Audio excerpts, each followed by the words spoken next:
Happy Saturday.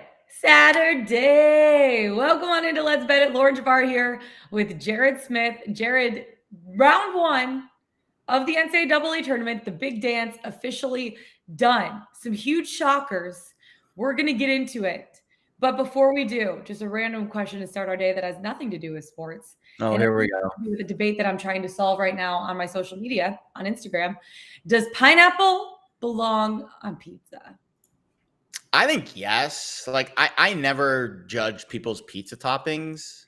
I prefer pepperoni to on pineapple than ham.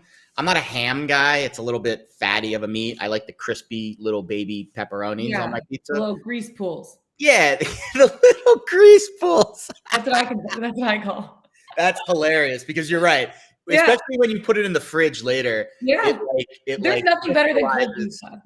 Yeah. But I will say, I am judging everybody that says, yes, pineapple belongs on pizza. Mushy fruit, warm mushy fruit, to say the least, has no place on top of my beautifully crafted bread with sauce, with cheese, with my grease pools. Pineapple, get it out of here. Mushy fruit, no. I feel like this is a debate that is as old. Like it's like a hot dog is a sandwich debate. Yeah, it's the debate as old as time. But here's the question that I have for you. Yeah. Why do you care what other people eat on their pizza? Because there's just something about mushy fruit that just doesn't do it for me. That doesn't mean you kind of like a whole, like it kind of makes me want to like throw. I understand that you don't like it, which I love that for you. But like if for instance, you're right. I need to be easier on people. If we went out on a date and I ordered pineapple on my pizza, is that a red flag? Wow. Red flag. Wow. Yeah. Wow. Guys, there's your answer. This is probably if you take Lauren out on a date and you take her to an Italian joint, do not order pineapple on your pizza or else she will just walk out. Warning. Okay. Warning. Getting into the show today. We are giving away $100 today on the show to a lucky viewer. And this is all you have to do to be on the show. On the show. Ask a question in the chat. And Jared is going to choose his favorite question that someone asks. If it's Jared's favorite question, you win $100. All you have to do, put your little Twitter handle in there in the chat. We'll send you $100. It's as easy as that. So just be sure to be active, asking questions, make your questions creative, and then Jared is going to pick a winner towards the end of the show today. So make sure to do that. We got a lot to talk about today, though. First round recap. A lot of upsets, things that we didn't expect, especially on Thursday. I was a little upset. Some of the teams that lost that busted my bracket so far. We have Dan Servodidio coming on to talk about day one of round two starting today. March Madness, second round. We're going through a lot of the games, our bets for them.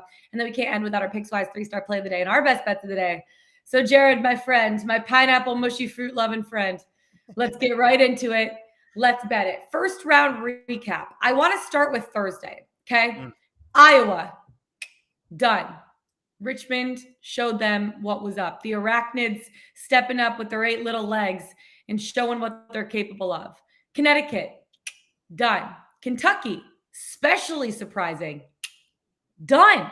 Your reaction to Thursday and just everything that you saw there in the first round. Well, I think when you look at the upsets, the Kentucky one's obviously the biggest surprise. I mean, I don't think that's up for debate. Many people, including like half of our bracket pool, had them winning it all. And I think when you look at the other 12s over 5s, UConn, that game was tough, and we'll get into New Mexico State a little bit more today because I think one player had all of the points for New Mexico State, and I think that makes them a very vulnerable team today. On the other side with Richmond, kind of the opposite. They like to spread it around. They have a much more team of destiny vibe to them than any of the other mid-majors that have pulled upsets in the first round. And I think Richmond, especially where the public is leaning today, and the public's loving them some Providence Friars today. That means I have to give Richmond a fair shake in this game. Yeah. And the fact that the line's really short, I think that's fascinating. But before we bring Servo in, the Big 12 really is what stood out to me in the first round. 6-0 against the spread, 6-0 straight up, winning by a combined margin of 18 points, covering by a combined margin of 14. I mean, it's one thing for them to win games. They're favored. They're covering by double digits on average. Yeah. And we've got a lot of Big 12 games today. We got Kansas. We got Baylor. So I think the Big 12, to me, so far, early stages, the story of this tournament. Yeah. I mean, you look at yesterday, not as many upsets, though. How about Texas Tech? Yeah. They look good. Big 12, man. They look really good. Yeah. And if they're making threes, I picked them in the Final Four. I know Servo has them in the Final Four, too. We were doing the show earlier this week. If they're making threes, they've got the defense to shut down anybody, including Gonzaga, who they might face in the Elite Eight. Texas Tech's a real dangerous team. Yeah, they're really dangerous. Texas, how about we give love to Texas? Everyone was on Vodka yesterday, and Chris Beard's squad showed up. Again, the Big 12 has been very impressive so far. Mm-hmm. Speaking of Big 12, let's bring in big college basketball bettor. That was a really horrible pun. Dan Servodidio, college basketball analyst for Fantasy Alarm. Servo, bring him on in, boys. Any second now. Any second now. What's up? How are you doing? What's up? I'm ready. How are you guys doing? Ready to talk some college hoops here? Yeah, I want to just get your take on the first round of the big dance, because some big upsets on Thursday. Yesterday, we saw some favorites do what they do best and come out and absolutely crush. Just your overall take of the first round moving into day 3 of the big dance, round 2 today. Well, you were just talking about Kentucky losing, and I had them winning it all, so I'm pretty sad about that. Yeah, it like, of course, the first day, my champion out.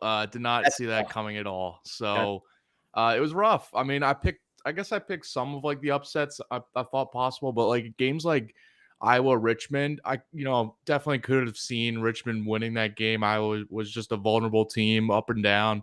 But like didn't have the guts to take it in my bracket, that kind of thing. But I mean, it was a crazy first 2 days. Yesterday was a little less exciting, I guess, and a lot of the favorites winning, as you guys were saying. But the Thursday, some crazy results there.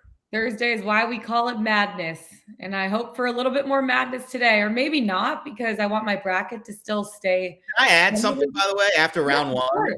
Can we give a little props to LJ, who's in first place in our bracket pool? Hello. There you go. There you go, Lauren. Now, that being said, I'm looking at your bracket right now. I didn't want to brag too much, Jared, because you know what? As soon as you start tooting your own horn. Well, that's why I'm bragging for you, so we can get some of these teams out today. So let's see. I'm curious. I want to see what she has in her bracket today. You've got. Does she have Michigan going all the way? No, I actually have them. No, I don't actually. No, you do not have losing today. You do have Michigan losing to Tennessee today. You have Kansas. You have Baylor. You have UCLA. You have Gonzaga and Arkansas. You're looking pretty good here. I know I am. But I don't know too much. You're jinxing me. Well, that's the whole point here. The big one's going to be Gonzaga. So I'm trying to figure out my path to winning this thing. It's Texas Tech for me, right? Like that's it. If I get Texas Tech in the Final Four, I'll probably win. And if Arizona wins, it's so tough, because when you're filling out a bracket, like, it's technically betting, but like choosing a winner over choosing like a spread is a little bit different for me, right? Like, so I'm getting excited about some of the bets that we're making today, because Yeah, let's get into that. Yeah, let's get into it. Well, especially Kentucky's out, so I'm fully into the betting side now. Yeah, my winner's you're gone. like, my bracket's done. Let's win some betting money. over brackets anyways. I like betting my bracket more than I like betting on my bracket. There you go. Yeah. Yeah, that's true. I know I'm in like 8 different brackets. Yeah. So I have a lot of groups of friends where everyone's like, you want to do a bracket? You want to do a bracket? And then, well, here's the thing. At the beginning, I wasn't in like any. So I texted some of my friends from Denver. I'm like, I'll set up a bracket pool. You guys want to do it? And they're like, yeah, for sure. So I set that up. And literally like right after I set it up, I got like texts from like 6 other friends and 6 other pools. And I was just like, oh crap. And now I've just oversold my soul at this point. Did you make a different bracket for each one though? Or is it the same? Basically the same. There's a couple that I have different.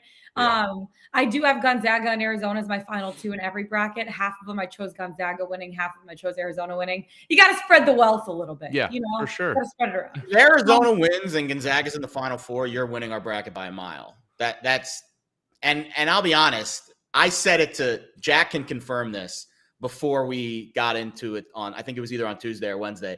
I said, Lauren is winning our bracket pool. I said it. I'm telling you, I got that vibe. Lucky the Irish. Jack can confirm. It was said during one of our pre-prod shows, preps, and yeah. No, Jack, you're not. I'm telling you, Lauren is winning. I'm gonna hold on to that one real tight.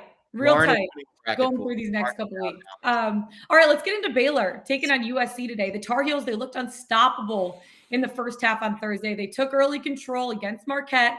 They cruised to an easy victory. I just don't think this one is necessarily going to be easy. And I think UNC's inability to play defense is going to haunt them against a talented Baylor team. But Servo, you like UNC first half.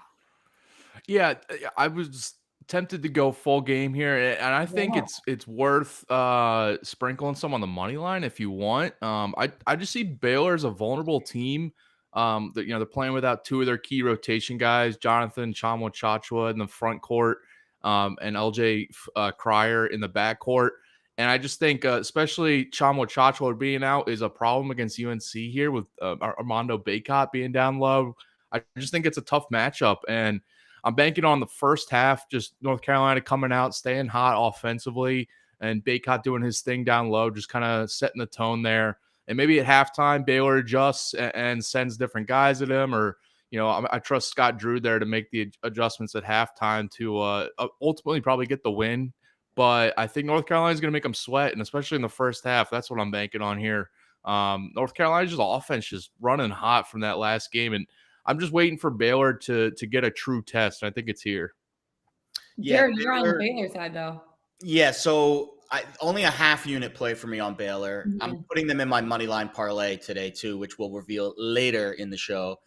But I think, to me, Baylor is – so the game UNC against Marquette, UNC dropped 95 points. They made 13 threes.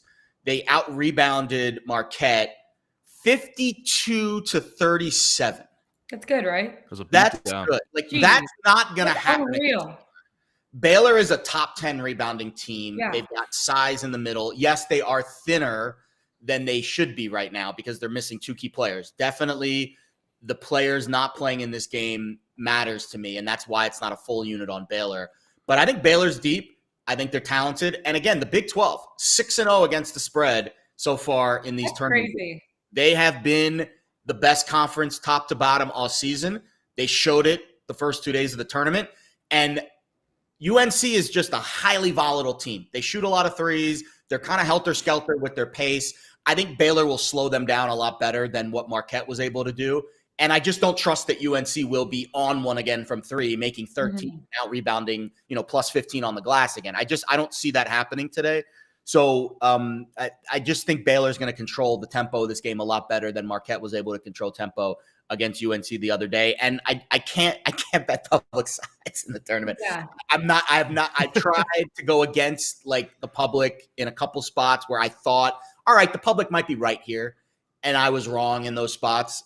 So I'm just if it's a public side, especially a public dog, I just got to stay away. So half unit on Baylor laying 5.5, and we'll put them in the money line parlay also today. Yeah, that was what I was saying is UNC's just inability to play defense and Baylor's strength on the glass. It's going to be an interesting challenge. Another game that I'm looking forward to watching, big spread here, is Kansas taking on Creighton. I think the Jayhawks are going to cruise. I haven't necessarily bet this game yet, but I just feel like these 1-8, 1-9 matchups can be tricky, right? Like Creighton survived in overtime versus scrappy San Diego State team, but Kansas is a tougher test for the fourth place finisher in the Big East. I just think it continues their run towards the Final Four right now, but I haven't necessarily bet this game yet. You guys are on a lot of opposite sides today.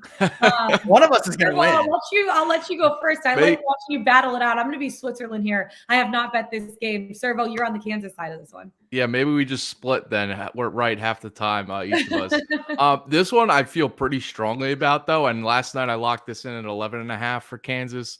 And I think it's gone up a little bit. But it's a big problem here for Creighton without Ryan Kalkbrenner, their center. He got hurt in the first round, and he's out. And it's just a big deal for Creighton that doesn't play a lot of bench minutes. They have a tight rotation, and they already lost. They've been playing without their star freshman point guard, Ryan Nembhard, and they've been kind of surviving. They're getting by, and that's on the offensive end. But Kalkbrenner's their rim protector. They're 7-foot center down low, which is going to be an issue against Kansas here with David McCormick. And I just see that fact being a really big deal for Creighton, just being able to stop Kansas's offense in this game and even keeping it close. They're going to try to do things differently to maybe frustrate McCormick, who's been up and down, but I just see like McCormick having his way here. And the other thing with Kansas that's just making them a very dangerous team, and it's why I picked them to go to the Final Four.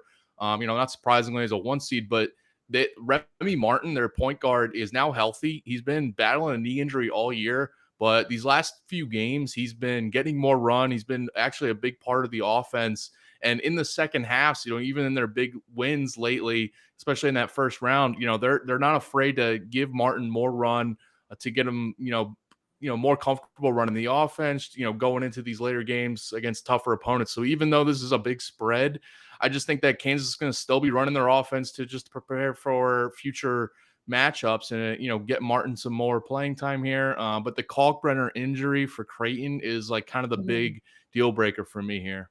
Yeah, I'll be honest. It's only a red flag for Jared because he's on Creighton. Well, this is one that I locked in yesterday, and I figured everyone would be on Kansas, and it makes sense. The Kalkbrenner injury is huge, and that might get me off this bet. It's only a half unit on. Again, I'm betting every game in the tournament, or at least I'm picking every game in the tournament. Today, I'm actually betting every game, but this might be the one that I back off of because Now, that being said, I thought Creighton was dead against San Diego State.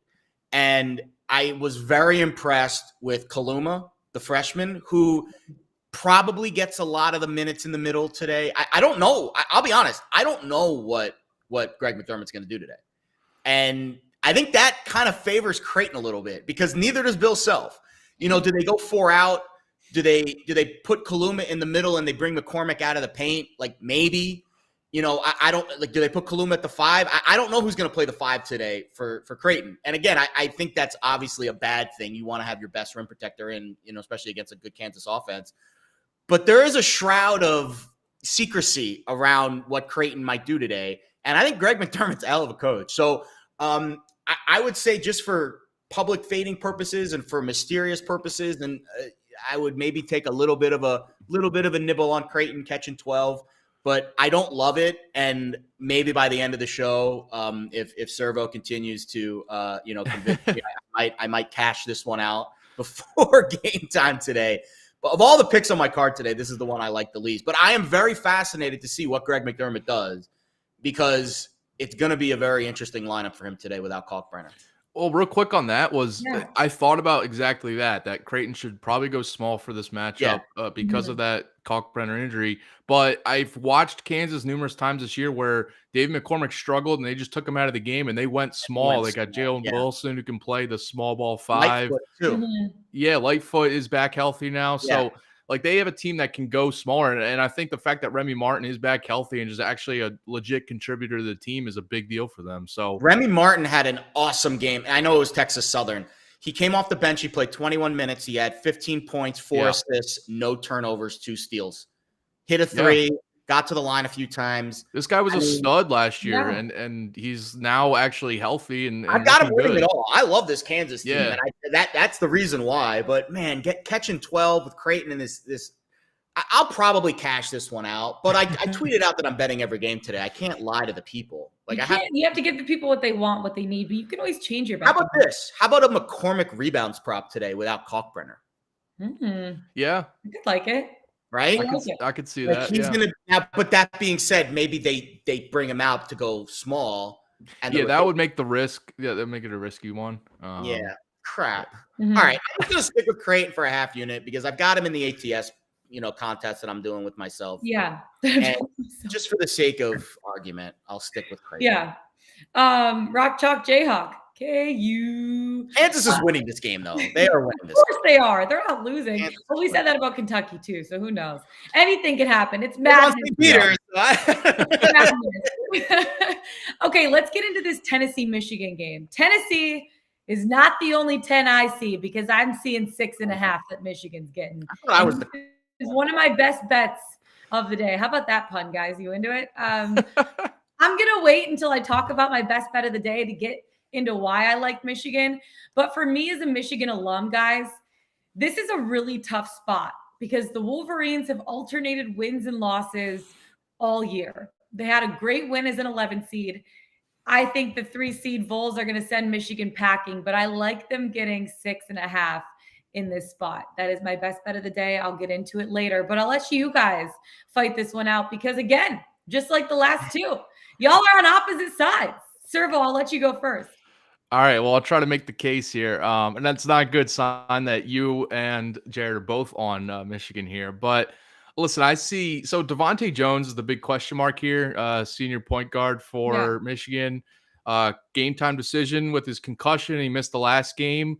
I honestly have no idea. Elbows your own teammate in practice. Right? In practice. Yeah, let's see. Let's get the name of the person that actually did that, and then maybe they could sit out. But so that's a big deal for me here. But I honestly see it 2 ways. So and both going in favor of Tennessee here. So first of all, if he sits, that's a big loss for Tennessee. They were able to get by against Colorado State, just not as good defensively. Tennessee, one of the more elite defenses in the country. But if Jones is out, that means freshman Frankie Collins is running the point more. Eli Brooks running the point, just guys that haven't been as experienced. But Tennessee has the backcourt to kind of, I think, force a ton of turnovers in that situation. And they have if Michigan against Colorado State, Hunter Dickinson was able to go to work against the smaller David Roddy. But that's not going to be the case against Tennessee. They have the size and the talent down low to send multiple guys at Dickinson and not let him be, a game-changing factor there.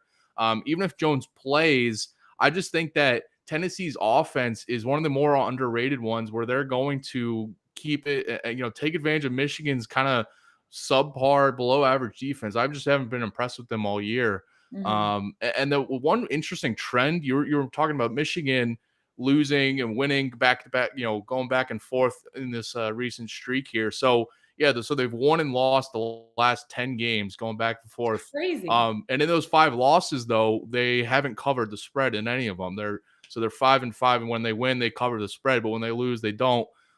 Being underdogs here, if we think Tennessee is going to win, I just see that trend continuing and Tennessee winning pretty easily. Tennessee been really good against the spread, just winning games pretty comfortably lately in their win streak and SEC tournament title streak. So, I like Tennessee here. The Jones injury is the big question mark, so maybe wait and see to see if he's playing. But even if he plays, I feel like he's not going to be at 100%. Maybe his minutes are limited too. So that's my take. So why is Michigan going to cover that? Well, the public, this is the biggest exposure of the day. On Tennessee. I'm seeing 90% of the handle at MGM, over 80%. 90. Wow. Yeah, everyone's on Tennessee.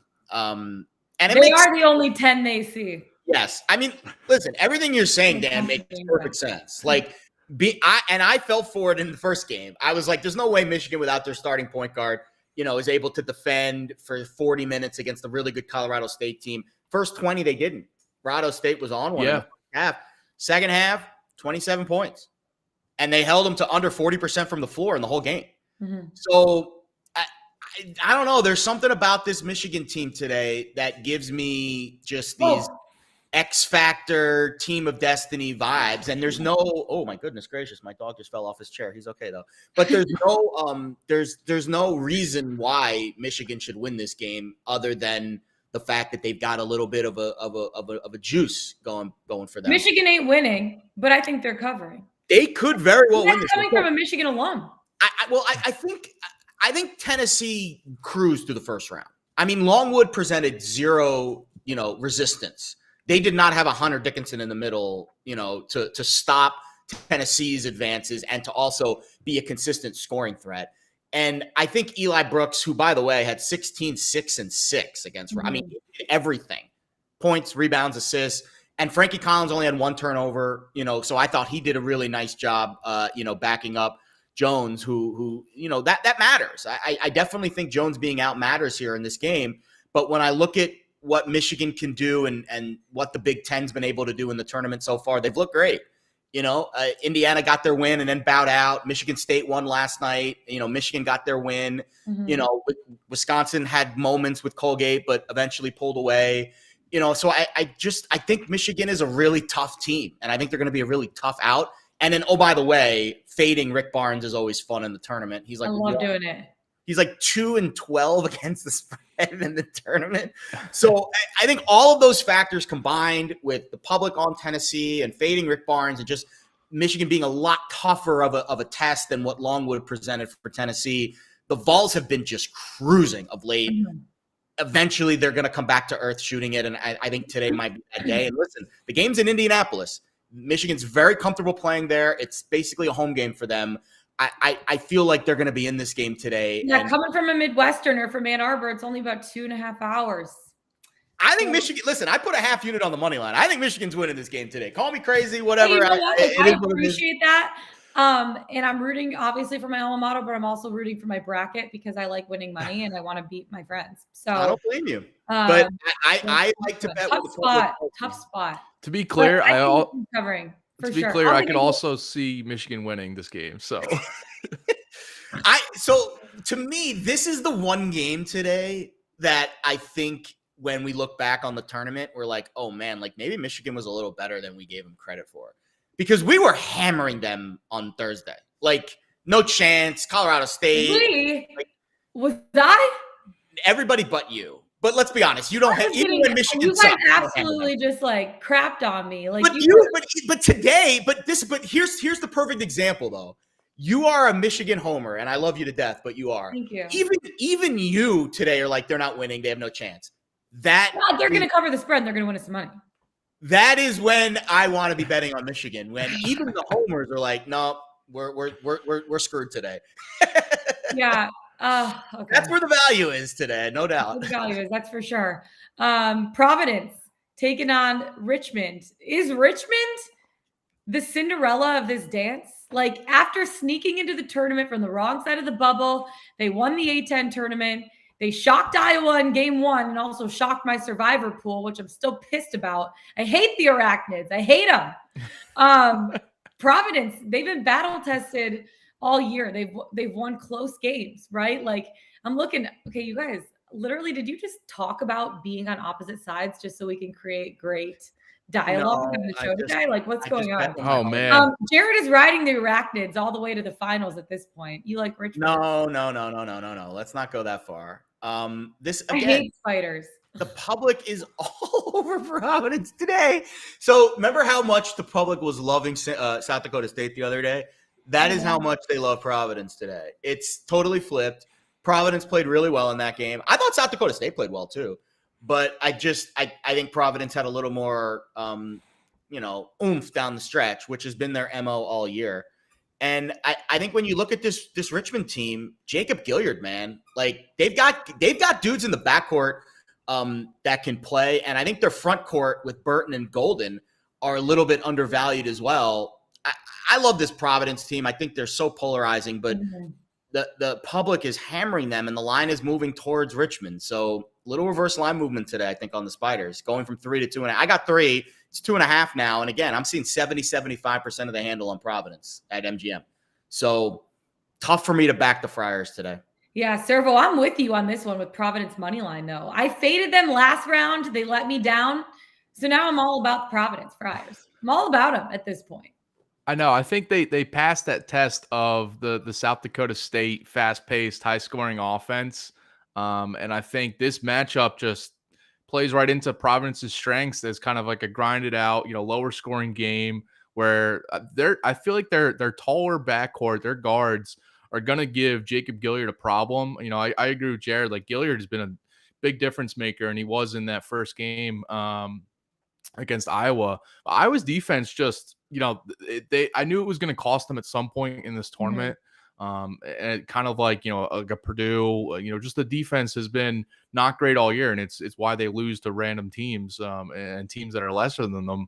And Iowa's a perfect example of that. So I'm not surprised Richmond won, even though I thought Iowa would win. But this matchup against Providence is going to be a lot tougher. And Nate Watson's going to be a problem down low, I think, against, whoever's guarding him. Grant Golden for Richmond, just not going to be up for the challenge. I think it's just a different beast there.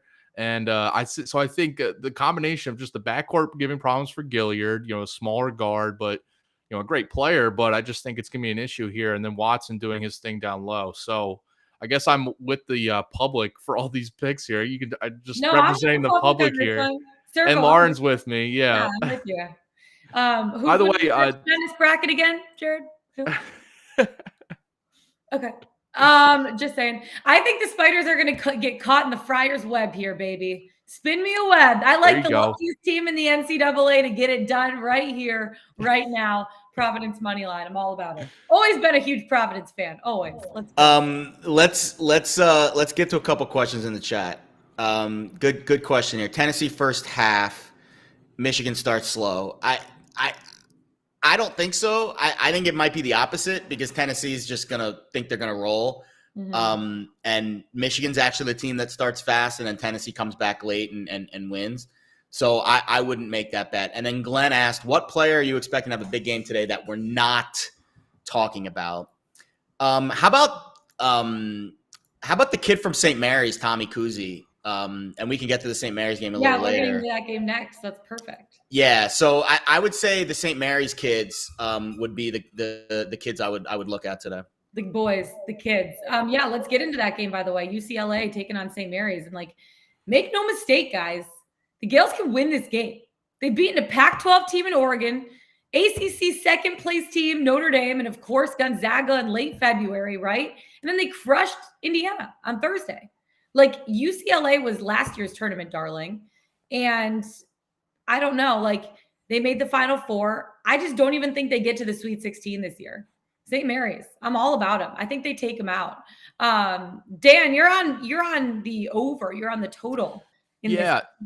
So I'm also liking St. Mary's here. I think they do have a really good chance to win this outright. And I would definitely look at the money line, or if you just want to do the spread, if they think they could lose close. But St. Mary's has been a lot better team than UCLA lately for me, just by the eye test. But the thing with St. Mary's, though, we're just talking about Tommy Kusi. I mean, this guy has been on fire. Yeah. He gave it to Gonzaga in the WAC tournament or the West Coast tournament. Yeah. And has been just on another heater right now. And it's making St. Mary's just a much dangerous team. They put up 82 points against Indiana in that first game. And the offense is just kind of clicking on all cylinders. So it's a sneaky over for me, even though these are two defensive-minded teams. St. Mary's 10-5 to the over in their last 15 games because Kusi has been catching fire here and just making the offense a lot more dangerous. UCLA, though, 5-1 to the over in their last 6 games. An interesting move for UCLA in the first round was they moved Cody Riley, a big man, back into the starting rotation, and then Miles Johnson moved to the bench, that's an offensive move for me, just, simply put, because Cody Riley is a much better post scorer, better offensive guy. Johnson is their rim protector, and, better defender in the post. So if that move continues, they stick with Riley. And Johnson only played like 9 minutes in that first game, even though, it was a close game against Akron, but it was clear that they were prioritizing offense there because Johnny Juzang has been struggling for UCLA. So I think the Bruins are just kind of looking for as much offense as they can get here. So I think that's a big deal, and that's why I kind of like St. Mary's also, because Juzang hasn't been the same. So they're relying on other guys, but I just like the over. I think, we're probably going to see a lot more scoring than just this. Spreads is just a little too low for me, or the total here. Jared, I heard a dog barking on your side of the screen. Who let the dogs out? You're on the dog in St. Mary's money line with me, plus 128. You got it at plus 150. Why do you like St. Mary's here? Yeah, so I wrote this up for Pickswise yesterday. I got in early on St. Mary's. I bet this the second the line came out. I got 3.5, 1.5 unit play for me on St. Mary's, 1 unit on the money line at plus 150. I just don't understand how UCLA scored 57 against Akron. And Akron's defense is nothing to write home about, 156th in Ken Palm's ratings. St. Mary's a top 10 defense. Mm-hmm. So I think the Gales defense is going to be the story here. And the dogs are barking. So, the dogs are barking. Yeah. We mentioned Tommy. He agrees with you. We mentioned Tommy Kuzi, but I'll give Logan Johnson a shout too. 20 points, 6 rebounds, plus an assist in that win over Indiana. Kuzi had 19 and 6 assists. I just think this St. Mary's team is last year's version of UCLA, where they're tough as nails in the middle. They're not overly big, but they've got stretch big men who can pop out and shoot threes like Juzang can. And they've got this experienced and just electric backcourt with Kuzi and Johnson. So I really, really like this St. Mary's team a lot. I've got them in the Elite Eight. I've got them beating Baylor in the next round of my bracket. We'll see if we get there. I gave out 7-1 for them to make the Elite Eight. Obviously, today's a huge day. And I think I really do like this St. Mary's team a lot today. I'll be honest, I'm not thrilled. It's a little public. I saw some sharp money come in on UCLA at 2.5. At 3.5, I feel better about St. Mary's. You might be able to get a 3 if you haven't bet this yet. I think you can get a 3. This game's not till later. It's a West Coast game. I think it's 7 o'clock Eastern tip. So you got plenty of time. But I think we get a 3 at some point with St. Mary's. So if you missed that initial move off of 3.5, it went to 2.5. Buy back on UCLA at 2.5. I think it probably settles at 3. And then a giveaway here in the chat. A question here in the chat. Similar approach to betting college basketball player props you do with NBA plus odds and value.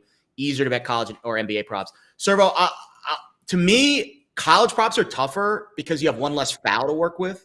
So the volatility of the minutes make them more difficult, I think. So yeah. I tried it in the first 4 and I failed miserably. I don't bet a lot of college props. I really don't.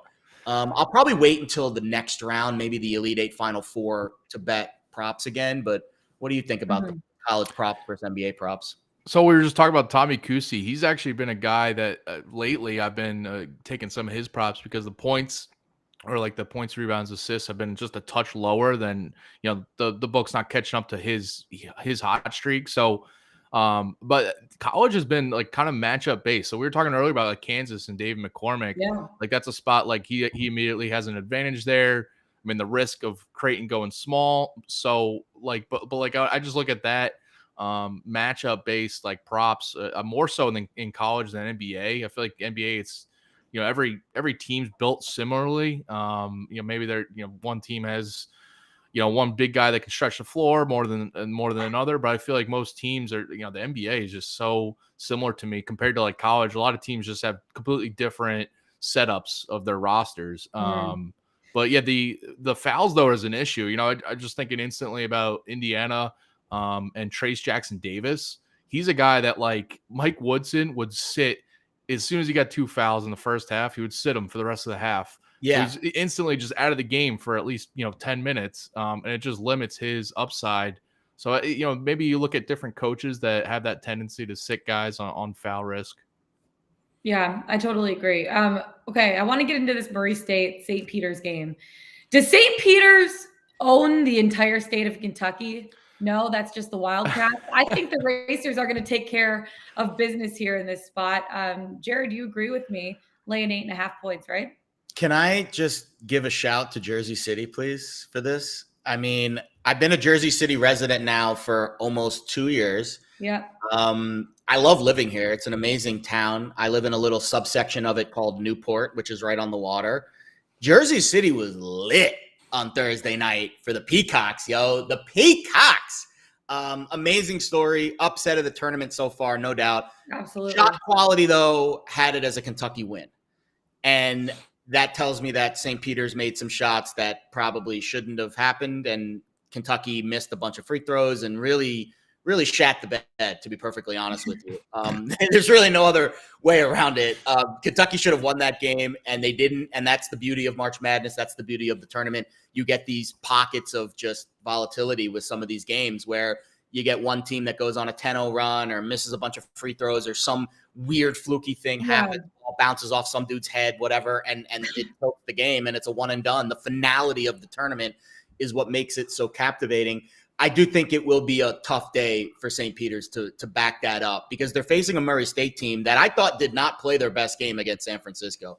In fact, I'm very confident in saying that they were 6 of 21 from three. Their best player, KJ Williams, was kind of absent for a big part of it.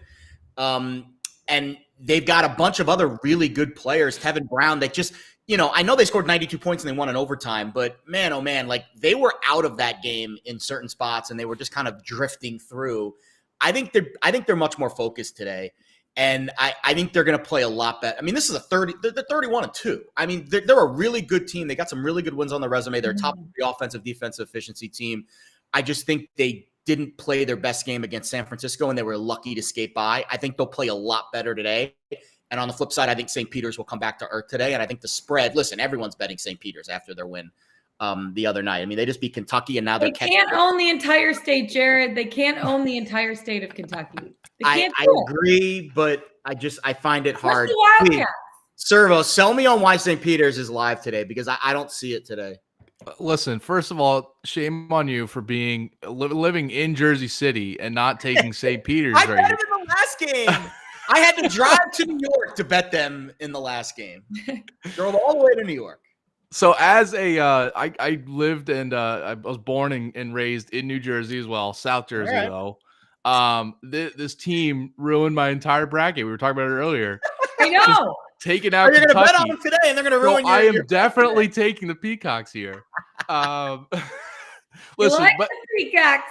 I love the Peacocks today. And listen, St. Peter's, weirdly enough, 32nd in defensive efficiency over on KenPom right now. Just like kind of one of those feisty teams, and it was evident in just frustrating Kentucky, not letting them do their thing offensively.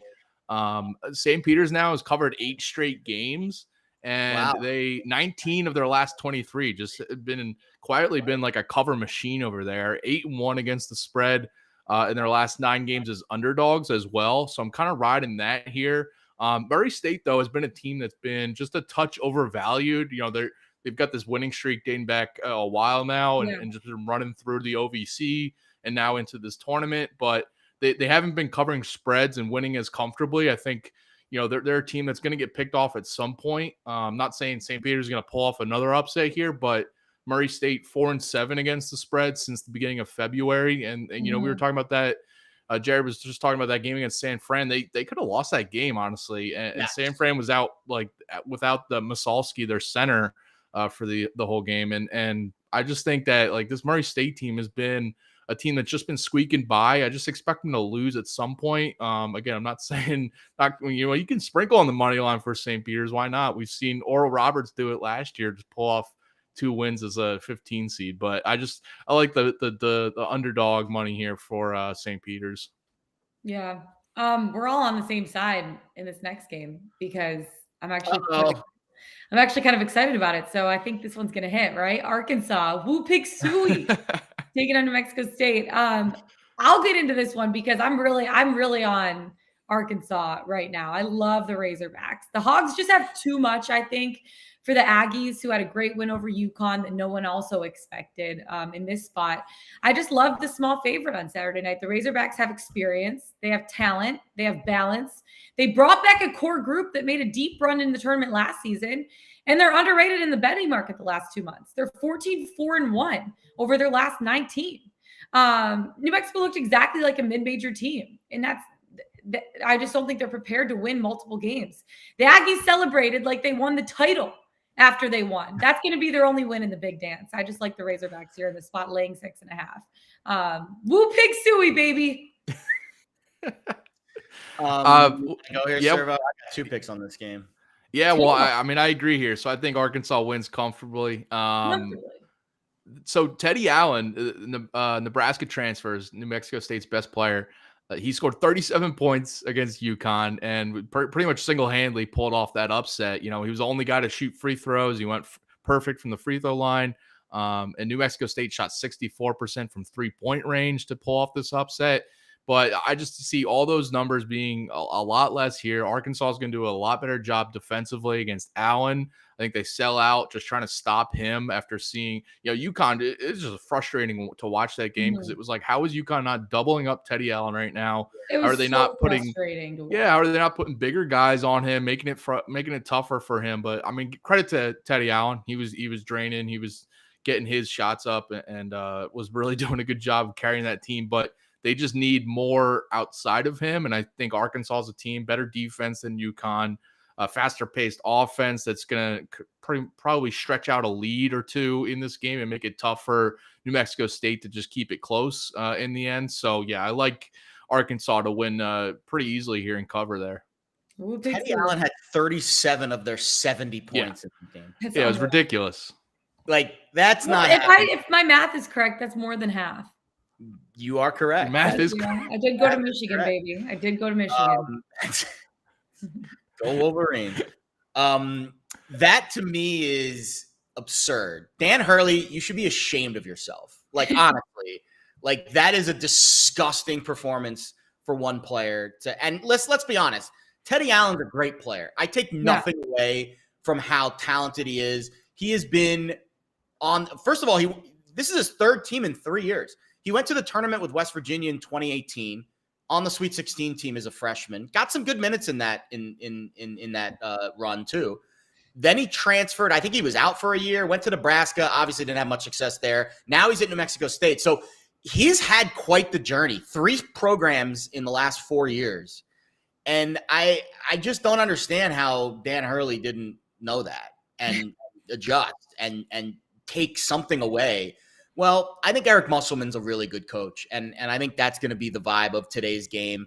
Arkansas 18th in adjusted defense, New Mexico State 75th. So these are 2 pretty good defensive teams. Arkansas relies heavily on the 3, and I think the fact that everyone's betting this over because of what Teddy Allen did and because of Arkansas's fast pace and they shoot a lot of threes, and the total dropped a little bit from 139 to 138. I'm on the under 139. I think Arkansas is going to try to slow this game down. I think they're going to get the ball out of Allen's hands, and I think they're going to take away New Mexico State's only offensive threat, and I think that's going to make it really tough for them to score. On the defensive side for New Mexico State, it's all about if Arkansas makes threes, they're going to win, cover, and this game will go over. So that's why I'm kind of splitting the baby here. So I'm putting Arkansas. I laid 6.5, half unit on that.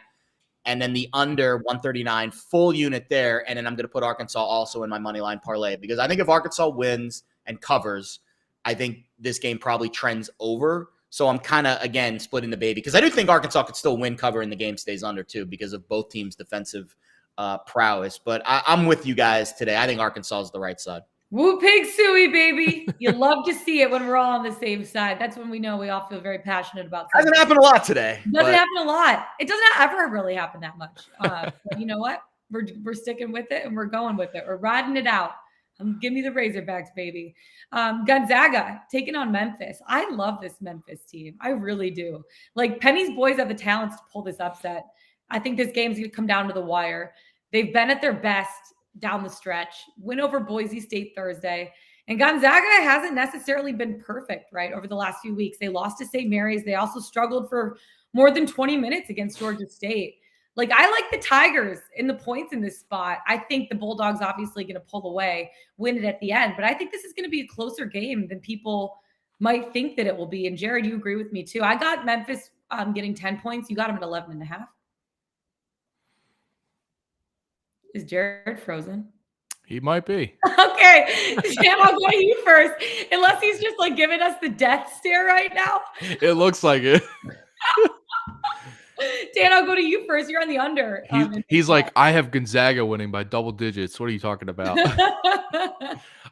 So I agree. I love that you guys are both on Memphis here. I think they are going to keep it close. Yeah. And you were just talking about Gonzaga just hasn't looked completely right. Yeah. They haven't looked like a 1 seed and like a national title contender lately. Maybe they, this is a game where they pick it up and wake back up. But Memphis has like the ideal size and depth and athleticism down low to kind of frustrate Chet Holmgren and Drew Timme. I think they're gonna go toe to toe. They're not gonna back down from these guys. Jalen Duren and Chet Holmgren both gonna be top draft picks this year. I think Jalen Duren's gonna make it a point to just go at Holmgren and not gonna back down from him.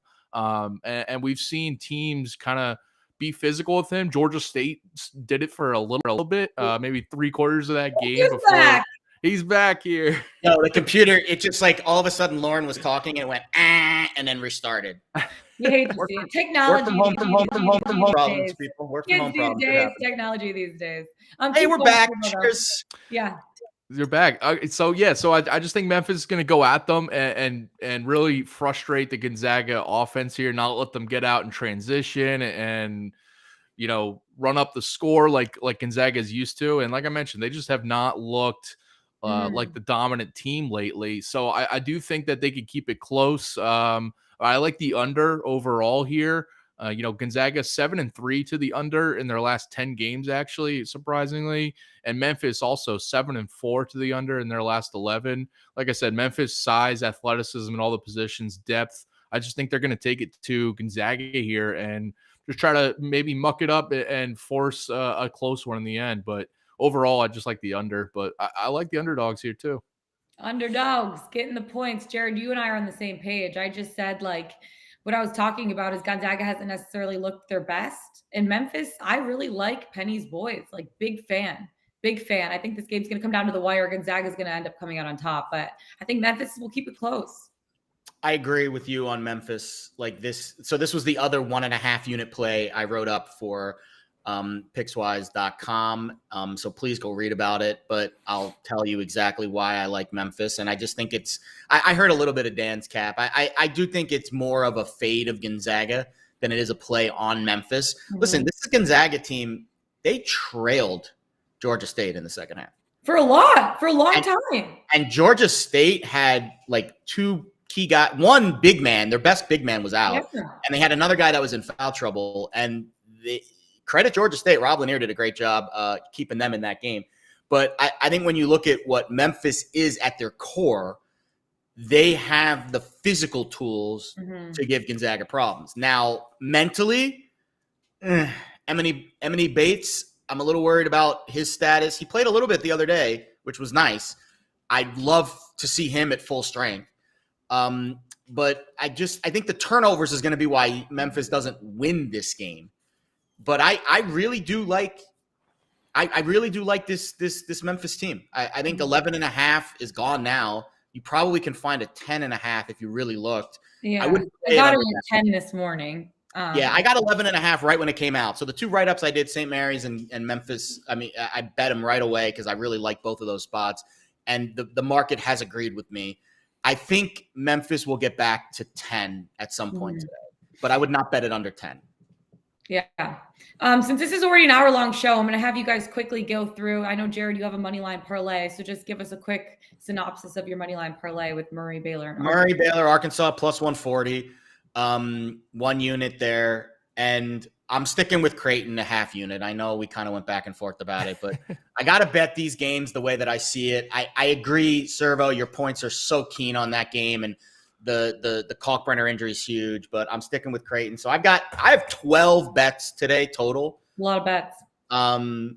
go to my spreadsheet to look at all of them, but we gave them out on all the shows, so I won't rehash them here. And Dan, before we let you go, early leans for tomorrow, right? Yeah, just looking ahead to tomorrow after watching all the games yesterday for the second round for Sunday. But Michigan State as underdogs and then Houston as favorites. I like both of them to cover those spreads. Houston, I just think is going to win comfortably over Illinois, who barely escaped against Chattanooga there. Didn't look right. Houston pretty much dominated UAB. And then on the other side there, I just like Michigan State to cover against the Duke team that just hasn't been covering spreads as favorites and primed for an early exit at some point in this tournament, and this could be it. So, yeah. Okay, I said before we let you go, you're sticking with us, so I love this. Sorry to try to kick you out of here early. Get me out because I'm not picking Michigan to cover. That's why you get him out of here. Go for it.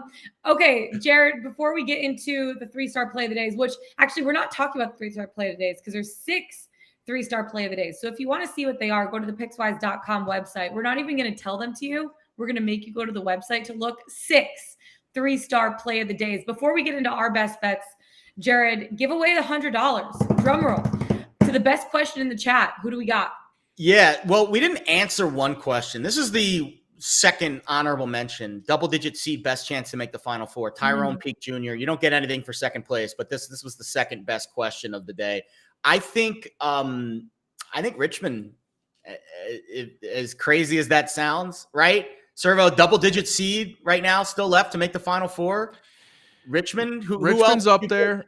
Just thinking about the bracket for a sec. I've got it up right now. So here are your options. You've got Notre Dame.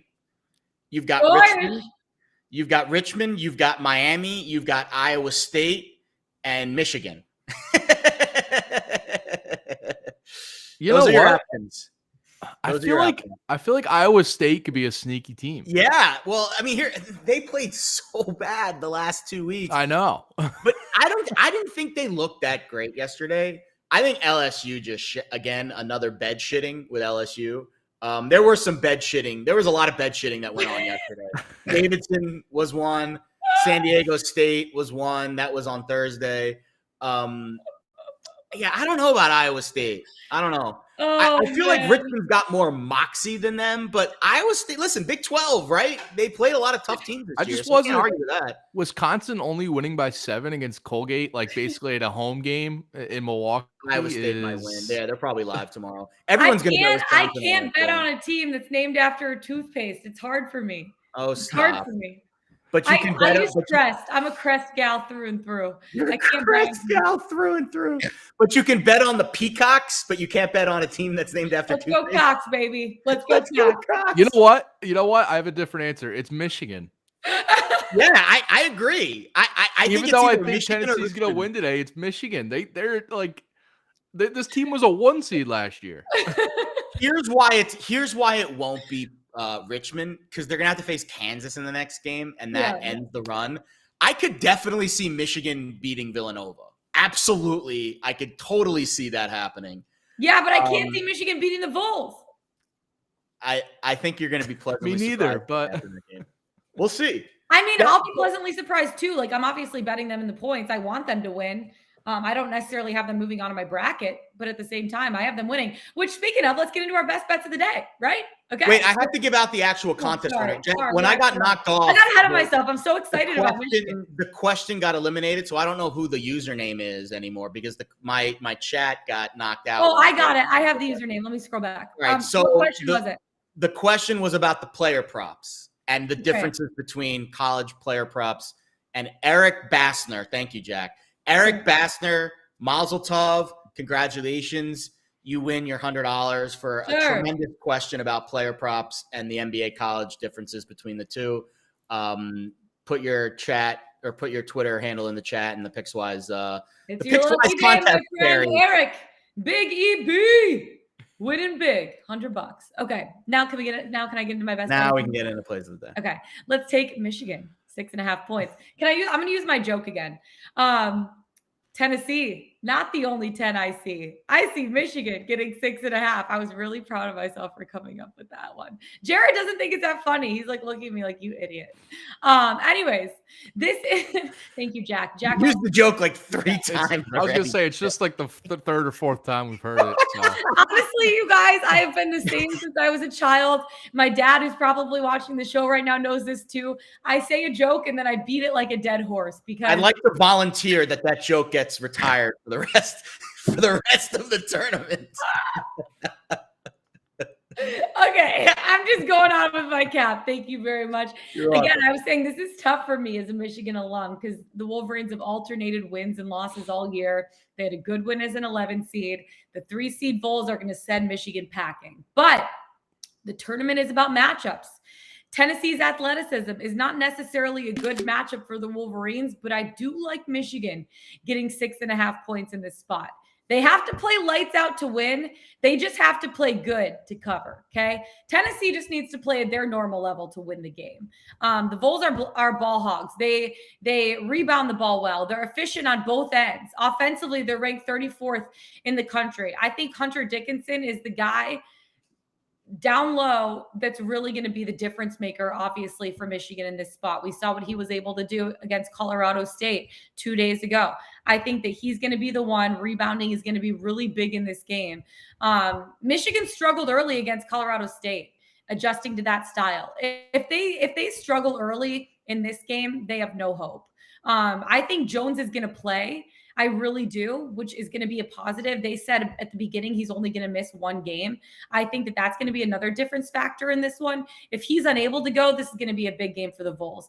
But if he is able to go, Michigan 6.5, Hunter Dickinson playing lights out. I really like Michigan getting the points in this spot. I don't know if they're going to win. I want them to win. But like you said, Jared, too, also fading Rick Barnes is fun in the tournament. He's what? 2-12? Gotta fade Rick Barnes. You have to. You have to. So let's take it, baby. Michigan, 6.5. Okay, Servo, you're next. Well, while I disagree with that, but whatever. I know it's not a flashy pick or whatever, but I like Kansas to even laying the points there. I think they're gonna win pretty handedly here. I outlined it earlier with Ryan Kalkbrenner being out for Creighton. I think that's a big deal against a team that, Kansas team that has David McCormick that can take over the game in the paint.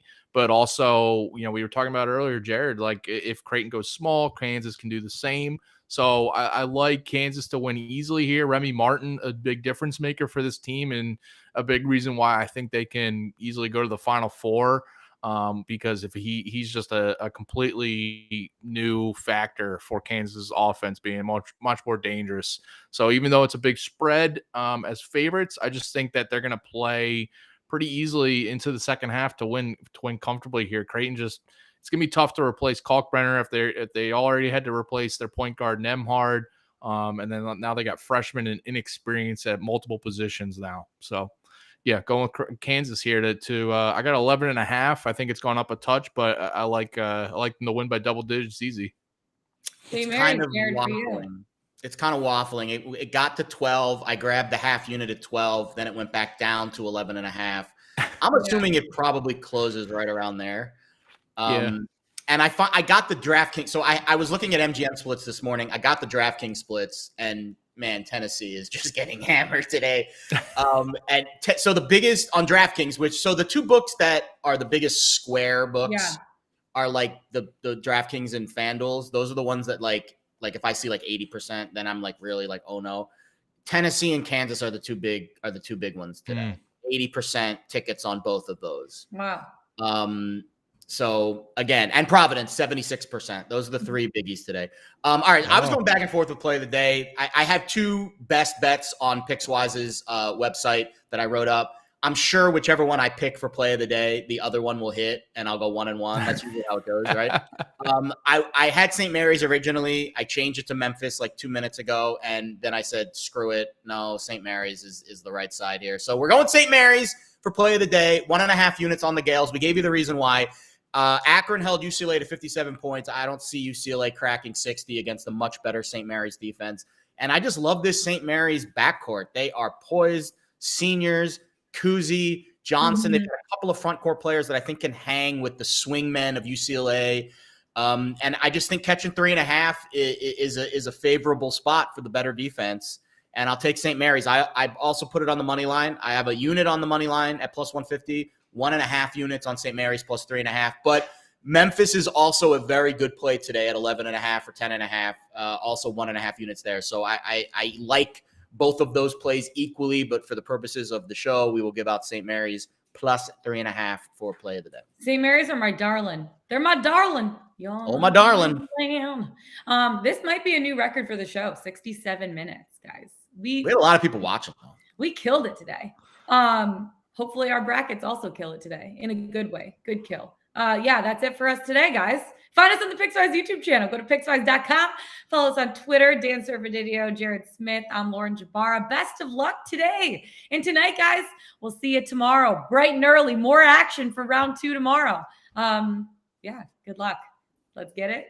Let's bet it. Let's go blue. You're the only 10 I see. I hate you.